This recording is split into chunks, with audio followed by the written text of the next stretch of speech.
बिस्मिल्लाहिर्रहमानिर्रहीम। अस्सलाम वालेकुम। कैसे हैं आप सब लोग? उम्मीद करती हूँ कि आप लोग खैर खैरियत से होंगे और अल्लाह ताला खैर खैरियत से ही आपको रखे, बीमारियों से बचाए रखे।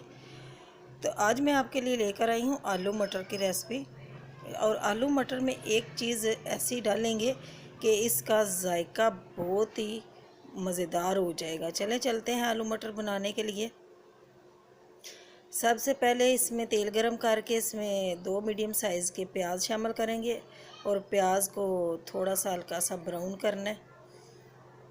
तो ये इस तरीके से जब ब्राउन हो जाए ना तो उसमें लहसुन और हरी मिर्ची ये डालेंगे, अदरक अभी नहीं डालनी। ये 2 चीज़ें डाल के तो इसका मसाला भूनेंगे। जब इस तरीके से ये भुन जाए ना तो फिर उसमें टमाटर डाल देंगे। 1 डाल दें या 2 डाल दें, मीडियम साइज़ के अगर 2 हैं आपके पास तो 2 डाल दें। अब इसमें जाएगी अदरक।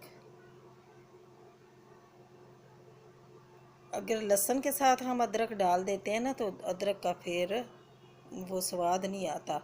और अब इसका मसाला भून चुका है।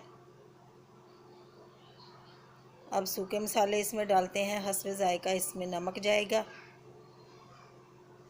और हस्बे जायका इसमें लाल मिर्च पाउडर जाएगा और हल्दी, आधा टीस्पून हल्दी और धनिया पाउडर इसमें जाएगा। ये है जी धनिया पाउडर। और अब लाल मिर्च पाउडर थोड़ी सी आप अपनी मर्ज़ी के हिसाब से डाल लें, क्योंकि मैं लाल मिर्च बहुत ही कम डालती हूँ, हरी मिर्ची डाल लेती हूँ। अब इसका मसाला भुनेंगे। थोड़ा सा आप पानी का छटा लगा लें ताकि ये मिर्च वगैरह हमारी जले नहीं। अब इसको मसाला भून देंगे। ये हांडी में मसाला बहुत मज़े का भुनता है और है ना कि ये बिल्कुल हल हो जाता है, पीसने की ज़रूरत नहीं पड़ती। अब इसमें डालेंगे ये मेथी, हरी मेथी है ये। इसमें मैंने बोला था ना कि एक चीज़ डालेंगे, ये हरी मेथी डालेंगे। इसका टेस्ट और इसका जो जायका है ना वो बहुत ही इसमें मज़ेदार लगेगा। इसमें जाएंगे उबले हुए मटर और आलू को इतना नहीं उबाला और मटर को उबाल लिया और आलू को भी एक ही उबाला दवाया। अब इसको भूनेंगे। भूनते भूनते ये मटर तो हमारे पहले से ही गले हुए हैं और भूनते भूनते आलू भी गल जाएंगे। फिर आप अपनी मर्ज़ी के हिसाब से जितना आपने शोरबा रखना है उतना आप पानी डाल दें। मैं चावलों के साथ बना रही हूँ तो इसलिए मुझे थोड़ा सा ना पानी वाला चाहिए शोरबा।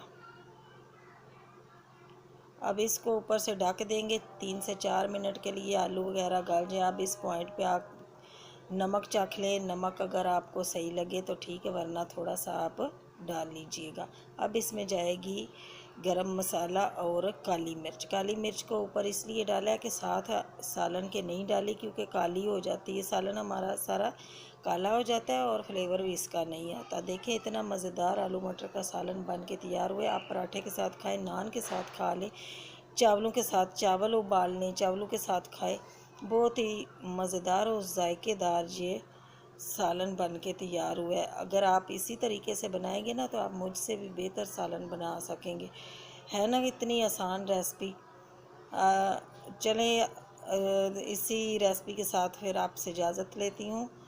फिर मिलती हूँ नई वीडियो के साथ। तब तक के लिए अल्लाह हाफिज़। दुआओं में याद रखना। अल्लाह हाफिज़।